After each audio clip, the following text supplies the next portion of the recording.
Boom. All right. Welcome to the Restoration Rebel Roundtable for May 29th, the last roundtable of May 2018. We don't have a whole lot planned for tonight, but we're going to go through the regular rounds as we always do. First off, we're going to read the 4 commitments. Get this puppy started. Restoration Rebels, our mission is to take back the restoration industry that we love. This is not the commitments, but that's just our mission. Here we go. Commitment number 1. I will protect the value of my services. I will not devalue the services of another professional by providing anti-competitive bids. Commitment number 2, I will practice incredible transparency. I will explain our processes and details to my client. I will never hide details or manipulate reports. I will never communicate with a third party without also communicating with my client.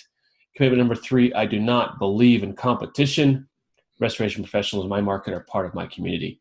I will be an active member of that community. It is our unbreakable unity that will create the change we strive for. Commitment number 4, I am willing to walk away from any project, client, or contract that is not compatible with my values and stated mission. Healthy relationships do not require us to give up money, sleep, or our humanity. Boom. Closing that window. Saving on some bandwidth. All right. Let's see here. David Feldmeyer. Have you been here before? Mr. Feldmeyer?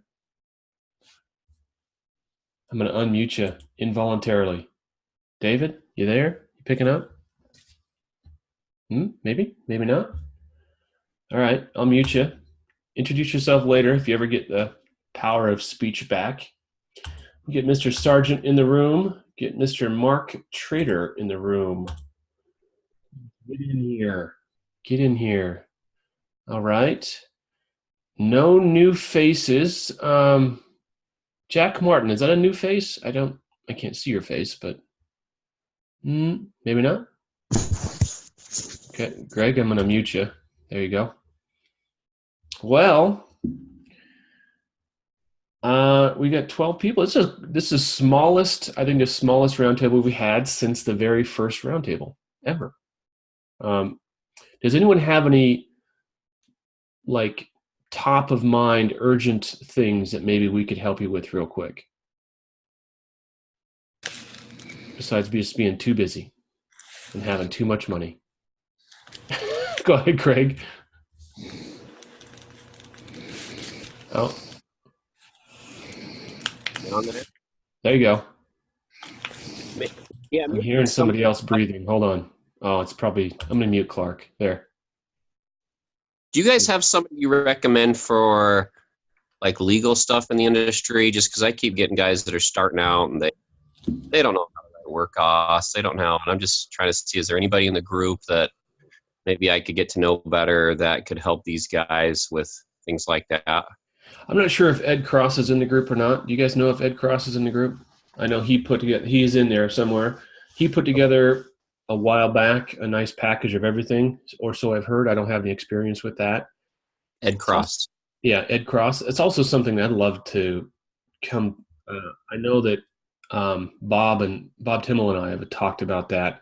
We'd like to come up with a Rebel package of Rebel approved authorizations and contracts and whatnot, because they've got a pretty good thing going on. Yeah, something to give them. I kind of just say, well, here's an outline, but you got to have it all checked for your own local legal area, Right. Just do your due diligence. But yeah. Kiefer, you got anyone you would recommend to put together authorization packages, or you do your own? Am I on? Can you actually hear me? Yeah, man. Yeah. Oh. Do I have no, we use our local attorney for everything. Okay. That's what I did. I mean, before that, and a lot of things that we got that we had our attorney incorporate came from, of course, Ed Cross and shit. Oh, excuse my language. Is that a legal name or Ed Cross, nickname? the restoration attorney? No, I'm just giving you a hard time, buddy. Oh, okay. Oh, yeah. And Harvey Cohen down in Florida. Harvey Cohen, that's another name I've heard. I just don't know him. Harvey, okay. Yep. Okay, thanks. Do you want to mention that you're on here Greg. Yeah. Our little giveaway we came up with today. Yeah, just something me and Andy were talking about. It seems like call conversion is one of those topics that a lot of people need, but they're not exactly. It's not on the top of their list. So we kind of wanted to help put something together where people in the Rebel Nation or Alliance, whichever one you're going by now, but especially everybody who went to the summit, we wanted to, give out. I was going to give a code. Do we want to just here right now? Oh, I'll post a link. How about that? Yeah, Andy's going to post a link, but I've got multiple courses online. But I was talking with him about just giving you guys, anybody in the Rebels or Alliance group that wants to have access to the my call conversion course online. We'll put a link with a coupon code so you can get it for free. And I keep talking to people all over the place, and it's just not something they really think about.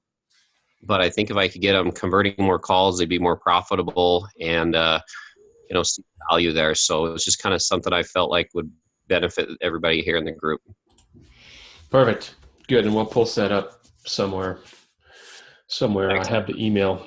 All of you guys. Yeah, you sent me that email today. All right.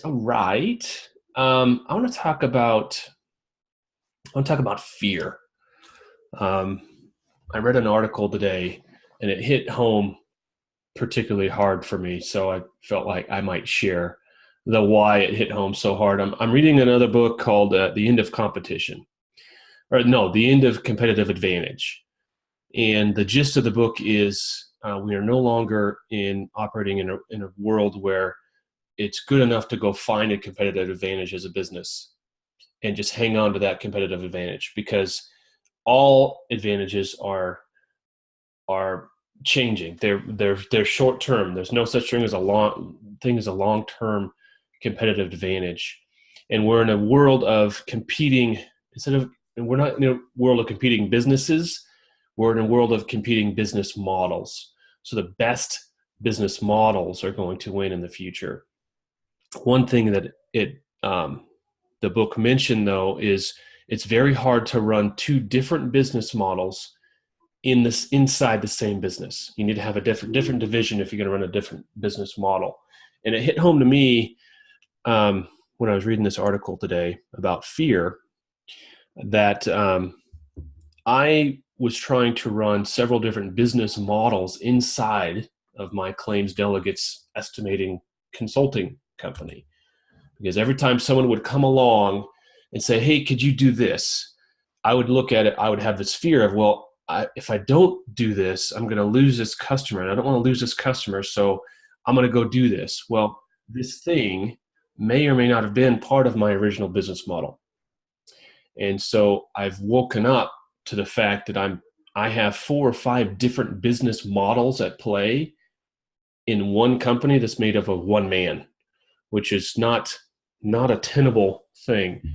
So I'm going to have to refocus and let go of the fear of, if I don't make everyone happy, everyone's going to go away in my business, and concentrate on what is the business model that I want to run and how do I make that perfect, and not every customer is going to fit into that.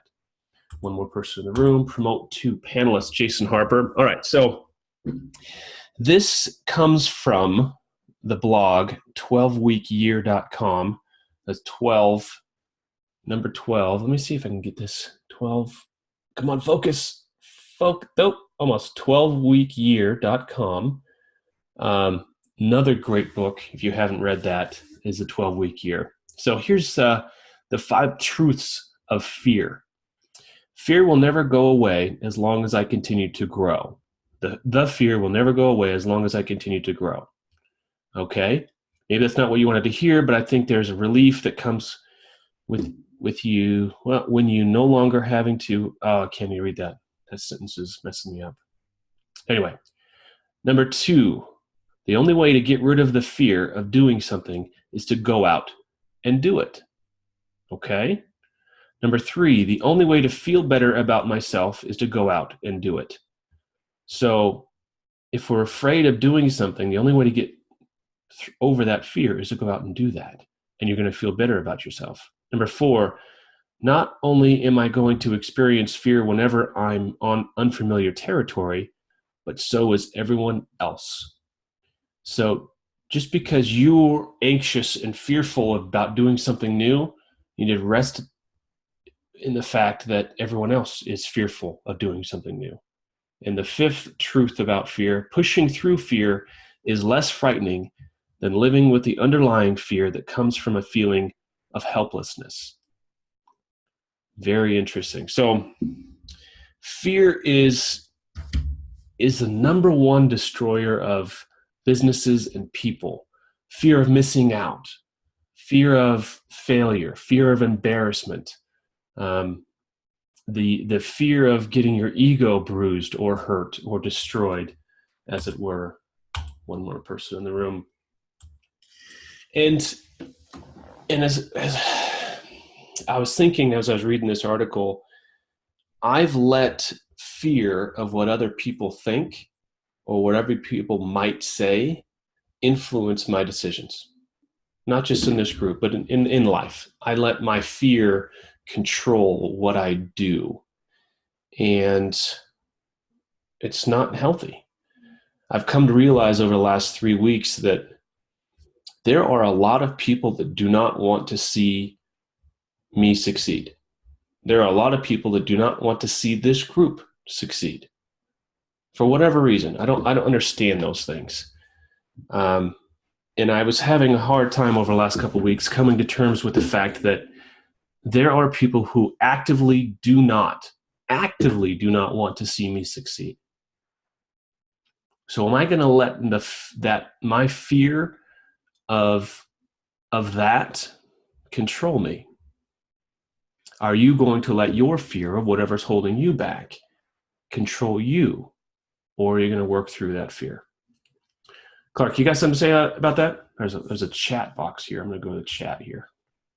Yeah. I've always been of the fact that if anybody's paying attention to me and not themselves, then I'm doing something right. I won't say I'm evolved because I get those emotions as well, but I learned long ago that the harder I try to beat other people's Clark version of Clark, the farther away from what I think I can be, I become. Mm-hmm. I accept myself for what I am, and what I do, I try to do the best I can, but there's just no humanly possible way that you can please everybody with everything you do. There's not an actor that everyone loves. There's not a band that there's no singer that everyone loves. There's some that a lot do. But I just say, why people spend energy on trying to change others? Mm-hmm. It's always been beyond me. So I don't know where in my life I picked that up, but I don't say I don't care what others think, because I do.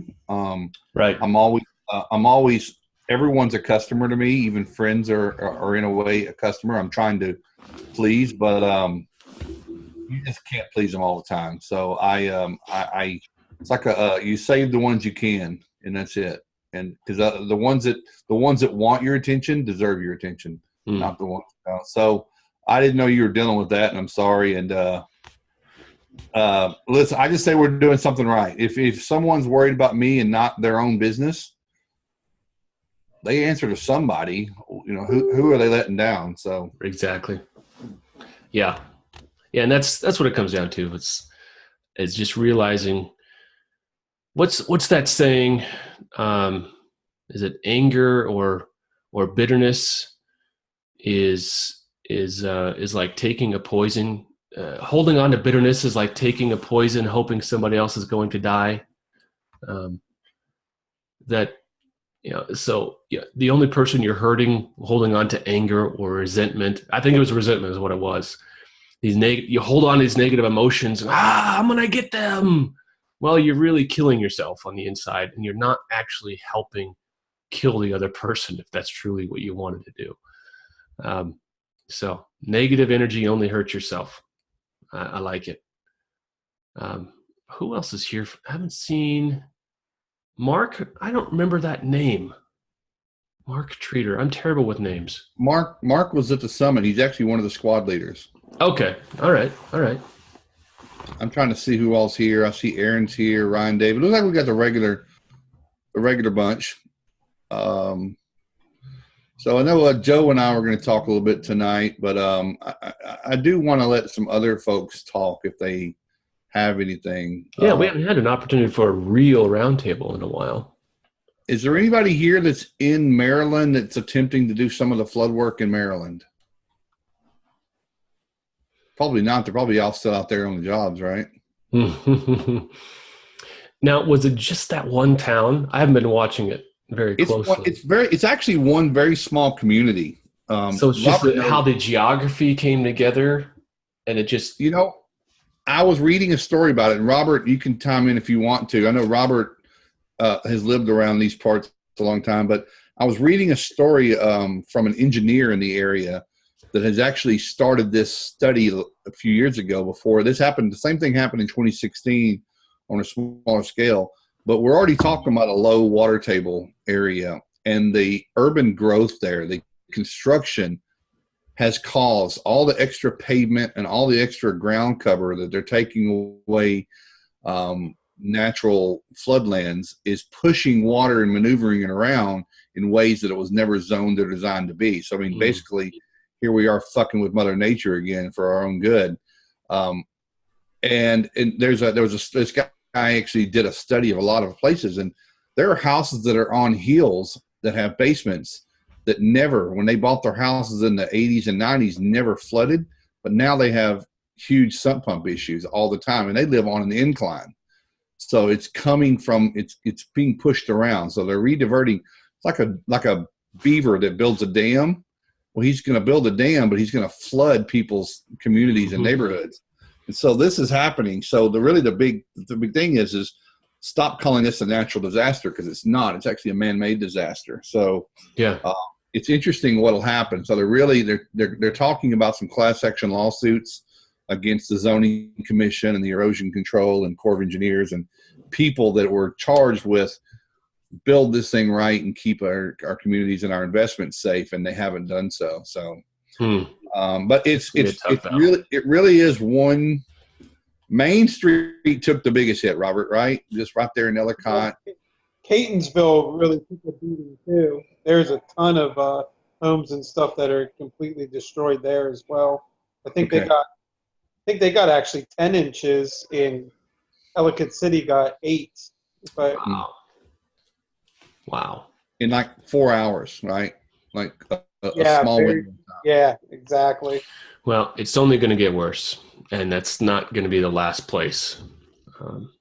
Mother Nature's feeding us, making sure we know we chose the right industry to be in. Well, you want to talk about fear. Everybody talks about the fear of missing out, but I would be really afraid of mobilizing to that area, chasing a bunch of work and incurring a bunch of cost and not getting anything, or finding out that you think the TPA squeeze you for dollar amounts. Wait till you get somebody who's self-pay, that they're asking you $1,200 to rip out their entire house or leave it because somebody else will. That's the fear I have. And the population, the number of population was not, how many affected people were there? 1 million, maybe less? Oh no. Way less than that. Yeah, way less. So, I mean, it's not a Houston. It's not a Florida hurricane. It's so narrow. Well, not only that, but it's a real sparse population, right? I mean, this isn't a metropolitan type space where there's people stacked on top of people. This is a very, very small localized event, and the local contractors, and I'm sure a national or two is going to get something, but it's a local cleanup all day long. It's definitely not worth mobilizing for unless you're already in that region. For sure. It's too small. Yeah, I'm only 2 hours away, and there's no way I'm going there. Yeah. Yeah. Nothing crawl faces. Oh, nothing but crawl spaces. I love it. Well, what do you guys want to talk about tonight? What's our campaign, Joe? Knowing your numbers, right?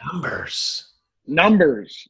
So we're kind of a week ahead of June because this is technically the last week of May, but we're starting a new campaign for June, and that's numbers. Knowing your numbers. Do you really know your numbers? All your numbers. All month long, we're going to talk about numbers. some way, shape, or form, and they all relate to your bottom line. And so tonight we just kind of wanted to have an open conversation. Me and Clark are going to talk a little bit about a couple aspects of numbers, but we want to hear from the group some of your pain points. What are the pain points in your numbers? Which number in your business, whatever number it may be, right? What's your number pain point? And we'd like to see that conversation continue outside of the roundtable and into the thread of this once we post this onto Facebook. So we as a group can look at the content and identify what everyone's pain point is on whatever their number is. And just so we're clear, like the number can be any number. It could be the number of employees you have. It could be the number of profit you should have, could have, would have. It's the number of employees you need total to do X amount of volume. It's the numbers. Like everything we do is numbers in our business, right? Everything we do is logistics. If you really sit back and understand what we really do as restorers, 50% of our daily activities is logistics, right? Like that's just what it is from a real like bare perspective. And we want to talk about numbers. Like how much are you spending in fuel? Could that be better spent? Like let's talk about where your numbers are at. And ultimately we're going to get to the final discussion at the end of the month, which is the money you keep, right? Because at the end of the day, that's what really matters. Mm-hmm. It doesn't matter what your margin is. It doesn't matter what this is and that is, your overhead and your profit and your blah, blah, blah, fucking blah, right? It's about what did you put into your bank account? Like, so by the end of this month, we're going to get to that real conversation.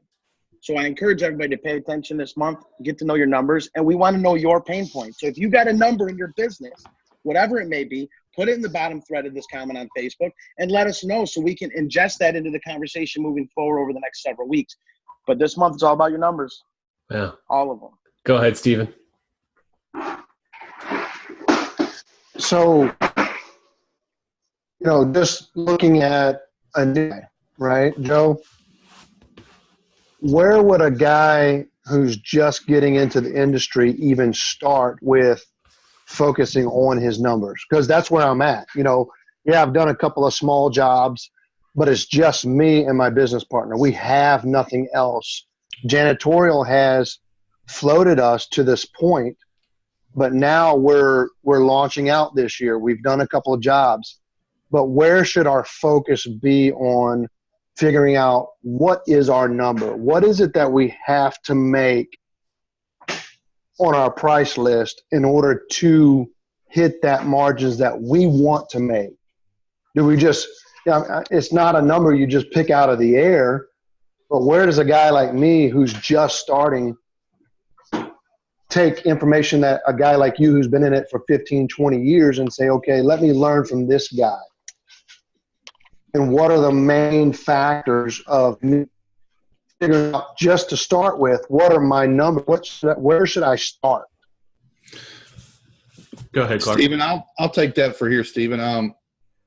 There's no magic number. I mean, that number floats a little bit based on what your business is. So when water and mold is different than fire and reconstruction. But your big benchmarks, I actually did this last week and today.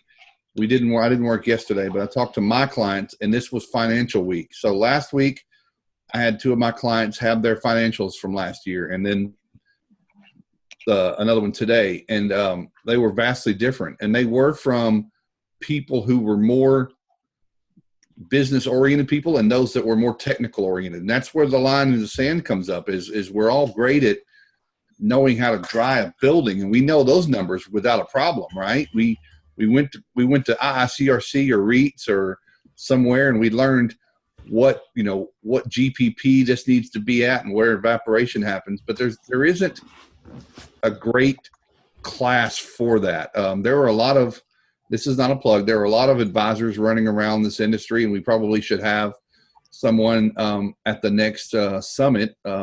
Howard Shore, if anybody knows Howard.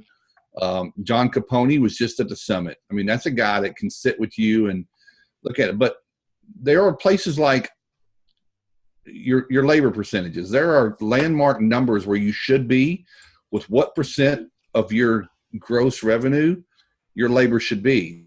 And if it's 40%, you probably don't need an expert to tell you that's too high, but you might not know why that's so high. So just knowing the number itself isn't enough. It's how is my growth? What was this for the same period of last year, and what has changed? How can I be more efficient? And that's labor is how many guys am I sending to a job? Now, if it's really 1 or 2 guys only in a company, it's really easy. But people that have 10 or 12 guys and they have nothing else going on, there's a habit. They say, hey, I want everybody to pile up and go over to this one job. Well, the more guys you get on one job, the more people that don't do anything just sit around and watch because they think that somebody else is handling it. So labor will soak up your money quickly. I will tell you that materials-wise, for the average company, materials-wise, you should not be over, Joe, I think I usually say 9% on the high side. 5 to 7 is really, really doing well for materials. Again, that doesn't include reconstruction because that's a whole lot different. But for your standard turnkey restoration company, somewhere between 7 and 9 is where I think I couldn't get much. Because if you're getting any lower than that, you're not using all your materials, and you're probably not doing it right. And you're underbilling. Huh? And you're underbilling. You're underbilling, and that's the other thing is we do talk about where should my numbers be, but sometimes the numbers are just how you're estimating. You're leaving all kinds of money on the table. Jeremy Reeds just did a great video a few weeks ago about if you leave off X number of fans per week, if you don't size it right, and if you're continuing to put the number of piece of equipment that you think the adjuster will not fight you on, look at how much you're leaving on the books at the end of the year. If you haven't seen that video, try to go back and find it. Maybe one of us can post it back up, but it tangibly shows where a small thing can turn into a really large thing. Another area, which is very, very big right now because everybody's having to pay to play, is how much you're spending on your cost of acquisition. What are you spending on Google AdWords and other forms of media, radio, print ad? You can't avoid that, but you really have to start looking at what's working and what's not and breaking those down. So I need to factor that in to your costs. To your cost. That's what your O&P, that's why you should get O&P on every single job, because I continue to say this. Who watches football? And Allstate has commercials. They have advertising. That's their cost of acquisition. They're getting people to go buy their insurance because they saw them on the Steelers and the Cowboys game. Why are you any different? Why are we any different? So stop believing the hype. But your numbers are payroll is a big one. Materials are a little bit of it. Cost of marketing and spend. I mean, I have some benchmarks that I think you should try to be under. But I have one client that literally, I won't say who this was, and they are a rebel, but they came to me, and they're really new in this business. And they went to the summit, and they watched Don Capone talking about if you're at 4 to 5% for your net, you're dying. You're lethargic. Mm-hmm. And so after this person sat around and talked to many, many people, maybe people that, I don't know if he was talking to the wrong audience, but they all scarily told him, in a fearful way, said, we're not that far from that. We think we're making that. He was under the impression that this industry, when he did his homework about starting in this business, he came from another trade. He was seeing that 20% was doable, but he's not seeing it happen. So what I said was, and I sure don't mean to offend anybody, but let's just be honest that the Rebel Group is geared a lot towards newer people that are looking for answers, because there are no answers anywhere else. We've said that before. So I think we're all here going to summits because we are looking we are in that space, and we're looking how to change it, because 5 years ago, 10 years ago, we didn't have the same problem that we do now. But I will tell you, and I don't know, Joe can probably affirm to it. I know Bob and Robert, there is nothing wrong. And you should be saying a net of over 25%, unless you are almost all construction, or if you're subbing it all out. If you're subbing everything out, you're not going to make that many points on all those cases. That's just my opinion. I mean, I know I have made sometimes season-wise, depending on what season it is, 38 to 40%. And that's after salaries. And I think like what John said, you have to be paying yourself a salary. Even if it's $50,000 a year and you're going to take dividends or you're going to take distributions, you got to pay yourself so you can actually see what your company's money is at. But Stephen and whoever else, there's not, you can't Google it and find out what that number is because it's different for a lot of people. But the real thing is, like Andy just said, is are you estimating right? Because a lot of your costs are fixed and they go up, but that's a hard thing. So we're going to talk, I think Joe is right. We're going to talk over the next few weeks of some of the things that contribute to the pressure. Next week on Tuesday, we're going to have some, who saw the company cam thing, by the way?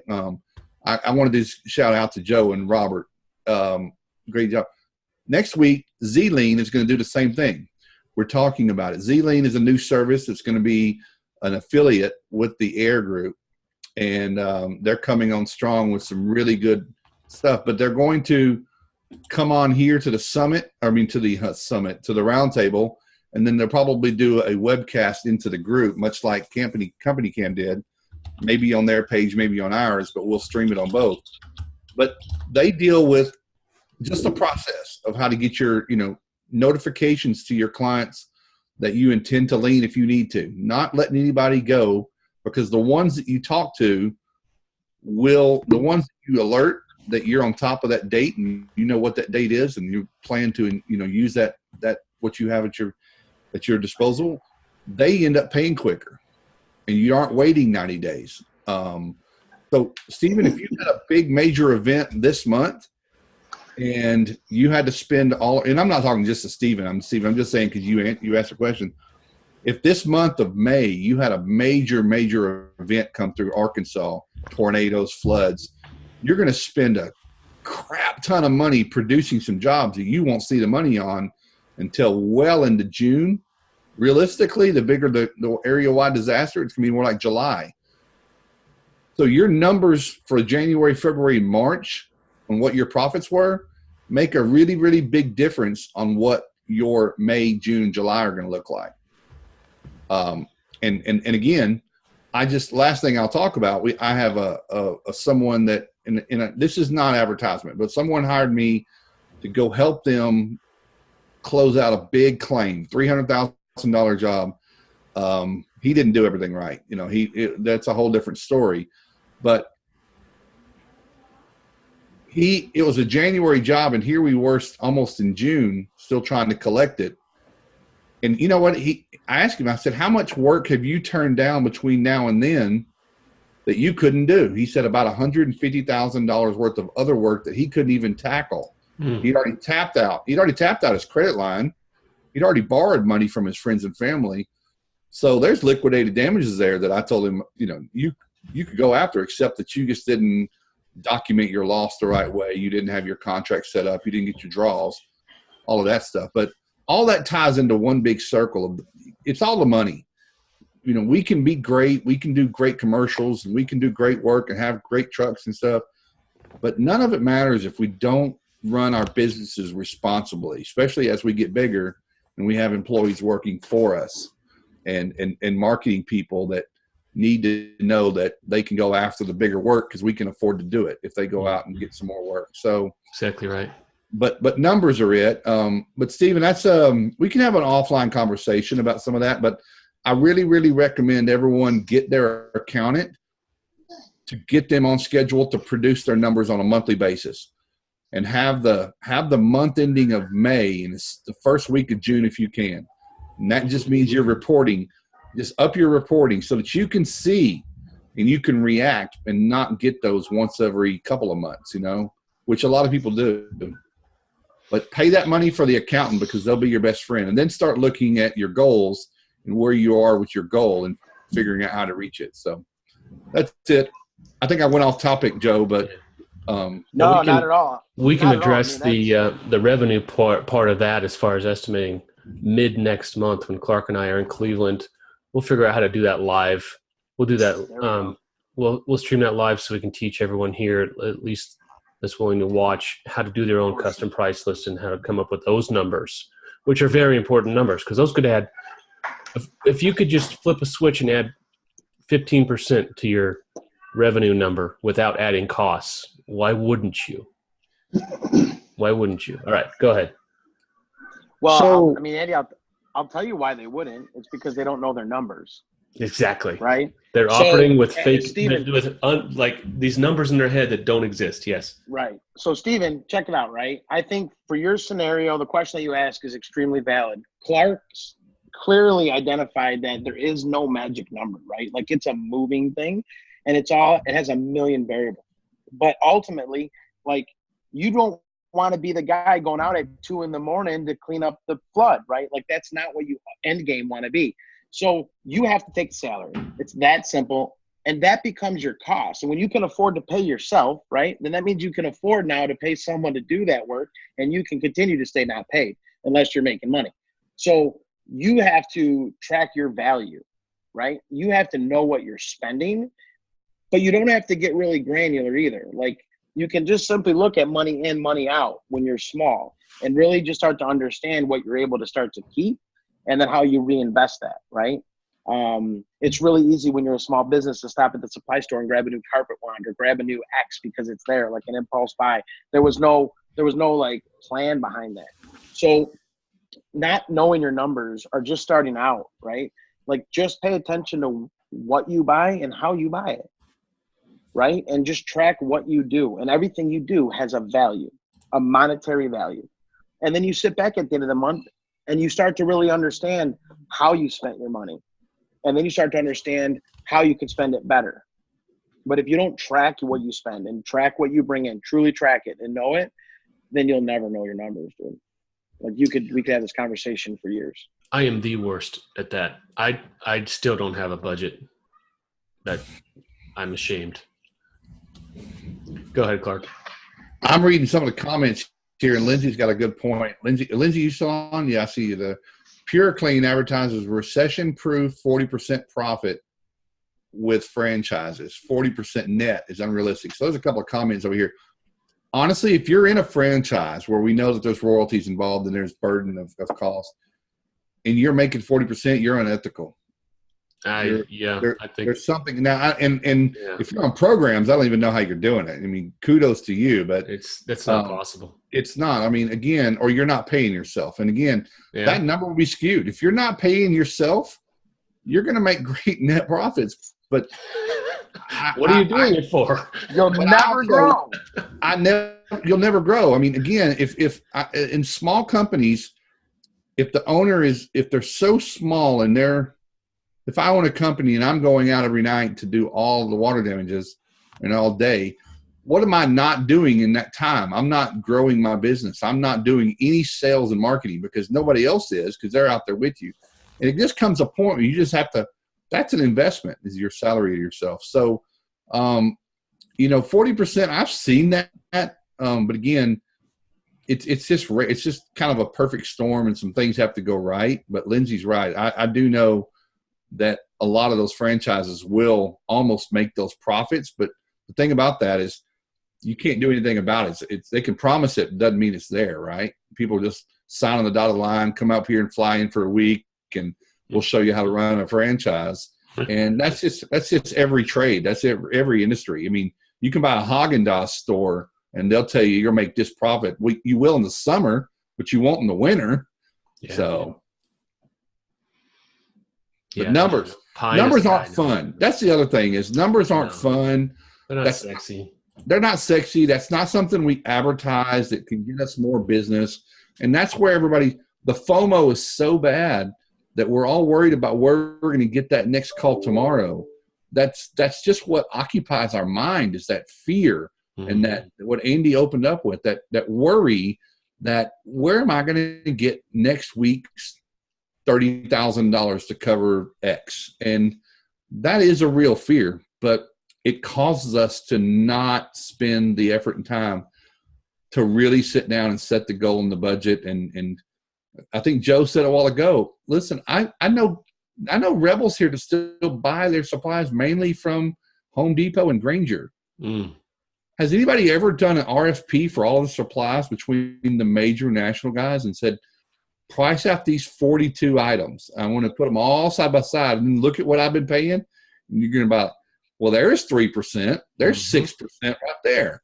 And not including the time of your crew going to get those items and then taking the detour and going to get lottery tickets, hitting Starbucks, going by and see Boo Boo. I mean, that's just a whole suck of a whole bunch of money that you can't even track. Can't even track it. And it's gone. Gone. Gone, baby.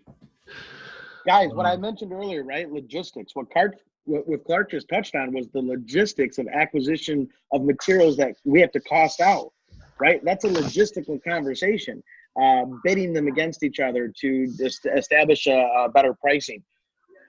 Anybody who's done, really large work we've been forced to like have that conversation and work with people that understand that. But numbers, they're not sexy, but by the end of the month, I hope that we all appreciate them more, much like we can appreciate everything else. Well, you know what, Joe? This might run into 2 months. It might. This might run into 2 months. We may uncover something and decide to go another month into another area. And I really want people to ask every question. Again, this is an area. What happened? Greg Sargent's going to show us something. He's probably got some numbers for us. We're going to school. But yeah, Clark, I want everybody to comment in this thread on Facebook once Andy puts it up there. What number is their pain point? Yeah, and let's start that. And forget the judgment. Don't worry about the judgment. Don't worry about that. Just worry about your damn number. That's bigger than your pride for not knowing what you're doing. Because you know what? None of us know everything. Period. What's Greg going to show us? We're going to go to school? I think he just pushed the wrong button, it looks like. Oh, man, I was getting excited. Now he's talking. Now he's speaking. It's Charlie Chaplin over there. I can't hear him. Wah, wah, wah, wah, wah. Now, one thing I do want to caution everybody with, right? We just opened up Pandora's box to put your number out there with a comment in this thread because we want to understand your pain. But if anybody starts putting comments in about like your margin, right, the percentage of profit, let me explain one thing really simple to you. That's the last number that you actually get to figure out once all your other numbers are correct. So let's skip that whole conversation of I make 30% on water, I make 80% on water, like all over the country, a million variables. It's not the conversation. It's all the numbers that lead up to that. It really is. Okay, just kind of a forethought in the comment section before they run rampant. Absolutely. Greg, did you have something to share, or you just hit the wrong button? I was trying to write on the whiteboard and hit something else. I'm still learning this thing. But yeah, years ago when I was running my QuickBooks out of the shoebox is what they would call it at the end of the year. When I first started, you take your shoebox to the accountant. And I hired a manager guy, and he said, you're like in a car driving down the freeway at 65 miles an hour looking in your rearview mirror. And that's always stuck with me. Like you guys said, you should have your accountant doing your numbers every month. You should know them the first week of the next month at least, because if not, just picture yourself driving down in a rearview, looking through your rearview mirror. So I love numbers. So.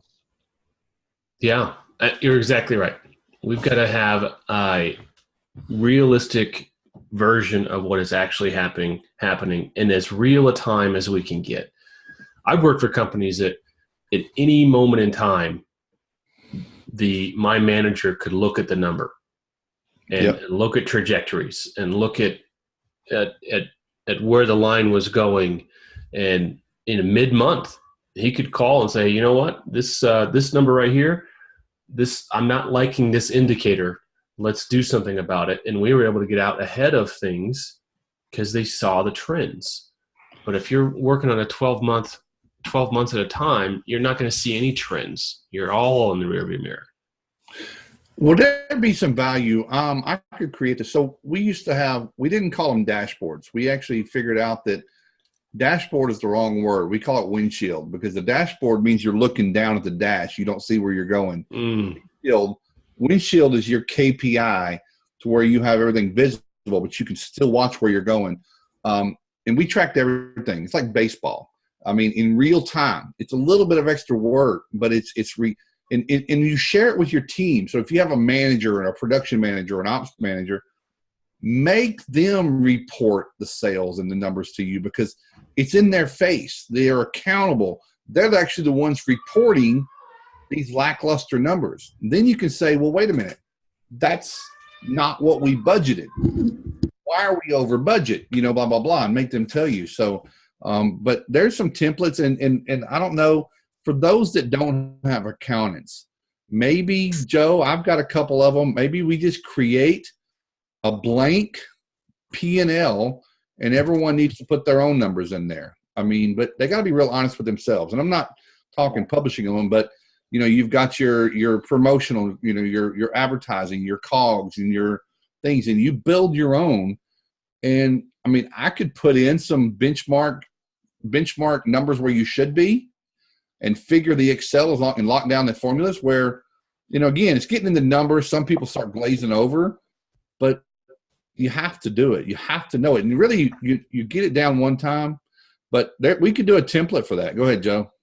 Yeah, actually, on that exact topic, right? Big shout out to the Timmels. I reached out to them in anticipation of this campaign a couple of weeks ago, and I'd asked them for a copy of their QuickBooks ledger, right? Which is known as a chart of accounts. Whether you use QuickBooks or not, a chart of accounts is actually a fundamental thing that Clark was just speaking to.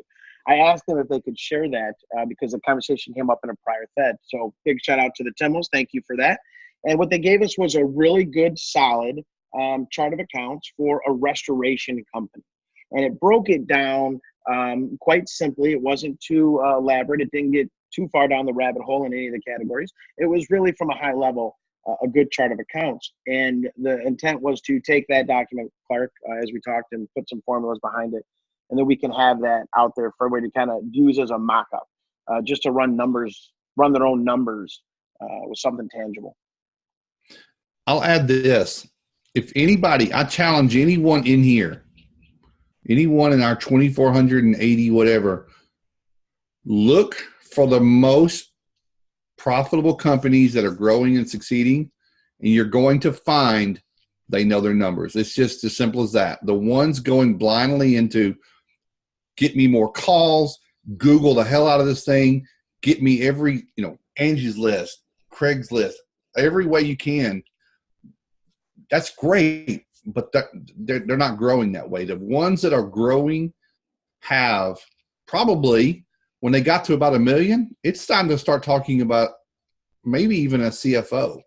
I mean, it's an investment, but someone, because if you know how to sell, and that's not a problem, get your numbers under things. But if you won't find, hey, Jim Kittredge, you won't find a large company that jumped from 2 to 10 million that doesn't have those numbers under control, because you can't borrow that much money, or your bank will laugh at you and say, don't come around here asking because you're bleeding money and you can't pay it back, so we're not giving it to you anymore.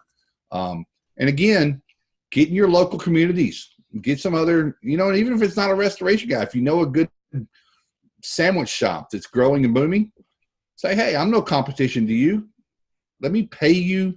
Let me do something and sit with you for half a day and look at your chart of accounts. I mean, it really absolutely positively is something that while we're getting slower in the next couple of months, use this time while we're slow, and you can pay all you want to. It's just not that many water damages in the summer.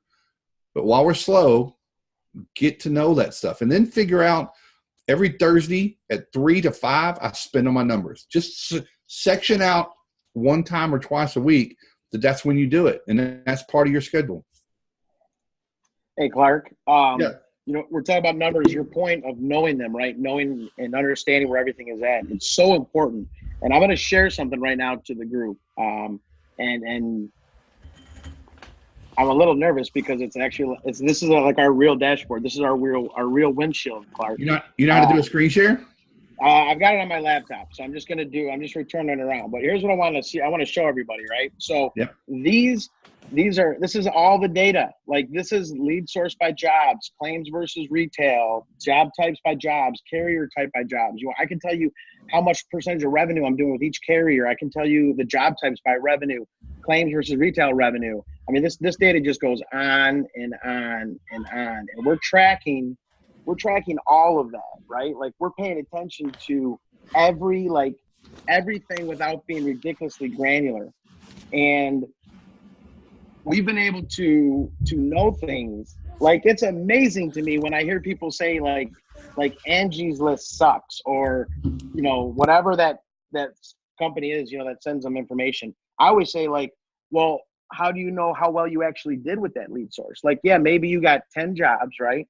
And your average margin on each of them, according to your numbers, was 10%.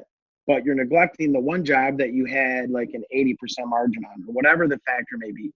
And like they just don't know like why they don't like that service. They just don't think it works, right? I'm not afraid to tell you that we use all types of services like that to generate revenue. But we know what jobs they bring in. We know the percentage. We know the job types. We know the revenue percentages. We know. So every month we can say, you know what? That lead source, brought us in 10 jobs, but it was our lowest margin jobs. Peace. Have a nice day. Mm-hmm. Like I don't even look at them for a second month. And like that's really hard to do, right? Like give away a couple of grand or whatever it may be. But when you just start knowing your numbers and you can focus on that, all of a sudden you see this vertical, right? It's like all this margin compared to everything else. It's ridiculous. It's like your unicorn. You just keep focusing on that unicorn, but you can't get to that until you know your numbers. Yeah. You can't. Yeah. It's real easy to get rid of the ugly baby once you realize it's an ugly baby. But if you think it's beautiful, you don't know the numbers, then you're gonna hold on to it. There's some conversation over here in the comments. Jason Harper is referencing when you did a podcast with Jonathan. You covered a lot of this talk in your podcast, and this is what got him more interested in the group altogether. Nice. Steve Plater, key performance metrics are key. They are. You don't know where you're going if you don't know what it looks like when you get there. Home Advisor, Lindsay, change CPAs every so often, like you advise. It's amazing info you lose. So much trusting the same CPA. Yeah. So again, I think the answers are here in this group, but we got to dive into it. And we talk about O&P, and that should already be covered, and it's there. And we talk about the other things, but this probably is where we should have started, but we didn't. So no, numbers. Don't start with numbers. No way. Way to start with the love. Well, tell you what, you get 150 rebels that start knowing their numbers and seeing that turn around. it will become some favorite damn topic, right? Mm-hmm. Give me the popcorn, pass the butter. I'm ready to watch this movie all day long. Mm-hmm. Who needs to do more podcasts? Game changer. Who needs to do more podcasts, Jason? Joe needs to do more podcasts. And marriage counseling, so I hear. Yeah. Andy, you need to give marriage counseling? Oh, no, that's somebody else said that. Joe does. Joe would just say, don't get married. That's his counseling. Oh, who said that? I forget who said that. Oh, let's do that. Let's do. Okay. You were on Jonathan's podcast, right, Joe? So why don't you get on the Claim Clinic? We'll do that next week. We'll do an episode of the Claim Clinic on the Ledbetter method. We're gonna name it. It's gonna be the Ledbetter method. Yes, we are. Yes, we are. Listen, it's just company cam. Like, forget everything else. I swear to God, and they don't pay me shit, right? Forget everything you know. Learn one thing. Stephen, does some of that help, Stephen? I'd like you to walk away from this with some good thumbs up. I see you made a list over here. Yeah, equipment investment. Yeah. What's your depreciation schedule for your equipment? At what point is that paid off, and that equipment is making you more money? And then at what point do you put more money into that equipment for maintenance versus replace that equipment? If you don't know your numbers, you don't know what to do. You just have years worth of old equipment and you don't know anyway. And Andy, I like to leave that whole like tax depreciation, that whole conversation back with the accountants. Sure. So when I want to buy an asset or piece of equipment, I keep it really simple. I will rent it until I can pay for it one time. So if I have let's for example, raccoons, right? I love raccoons. You guys know that. I did not have an insulation machine removal machine at all. I did 5 jobs, and I realized that I did 5 of them in like a 3-week period. So after that consecutive work, right, after I generated revenues from that vertical of opportunity that I'm going to use this machine on and use it on only, I then went and bought the machine, right? And I justified it in a way that I'm obviously repetitively using it. And I ate the cost of the rental. You want to know why? Because that was hedging my loss that I wasn't going to be successful, right? And not that I wanted to bet against myself, but I'm looking at my revenue and the money in my actual hand.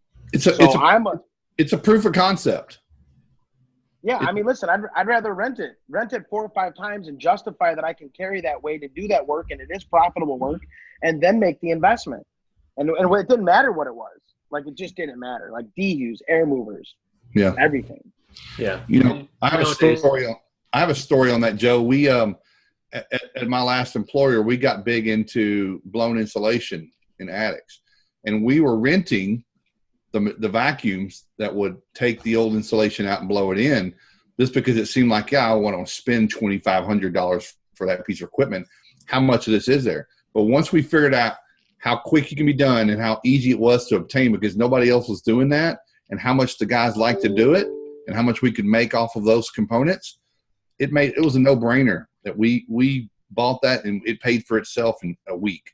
So same thing with any kind of component like that, but certainly with the equipment. Where would we be if we rented dehumidifiers all the time? Well, it's like I see guys all the time say, like, I'm going to buy a soda blaster, right? Like, soda blasters are awesome, and they're phenomenal. When you get big enough to use them, buy them, right? But guys have done like one fire, and they're like, I'm going to go buy a soda blaster. Like, that's really bad. That's really dumb. I've seen me do it. Go learn on someone else's tool, then go buy a nice one. Yeah, exactly. Prove the concept. Well, good. We're in the month of numbers.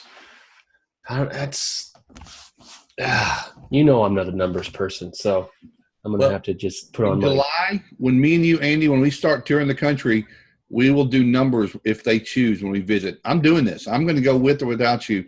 I'm touring this country and seeing Rebels. Well, let's just find a sponsor. Come on. Okay. Look at Ardno smiling. Yes. Arkansas is ready, baby. What we're going to do is we're going to start up north and hit the northern states before the snow, so we can come down south. We're going to know our numbers and not get caught on the road in the snow. We're going to get you in the right direction. That's right. I like it. No, I'm for it, man. During hurricane season. Don't do it during hurricane season? I said y'all come to the East Coast during hurricane season. Yeah, then we'll get stuck. We'll get stuck there till May. It'll be all right, though. Good. But you'll profit from it. Exactly. Well, let's call it. Let's make it a day. Any last words? Anyone words of encouragement? Shout outs for the Rebels this week? When's the next summit, baby? When's the next summit? I was waiting on that. I was waiting. Who said you said it? You said a month later. Art, no. Has it been a month yet? No, it feels like a year. It feels like a year that we did that 1-2 days a week. I don't know, Andy. Andy, we've talked about this. Are we going to do a spring, fall, or is it? Yeah, I just being 100% honest, I'm just heartbroken still. I still have too much pain in my gut from being kicked in it. So I got to get over that. With y'all help. Y'all can help me get over that. Well, I have some ideas how to fix it. Say that again, Jason?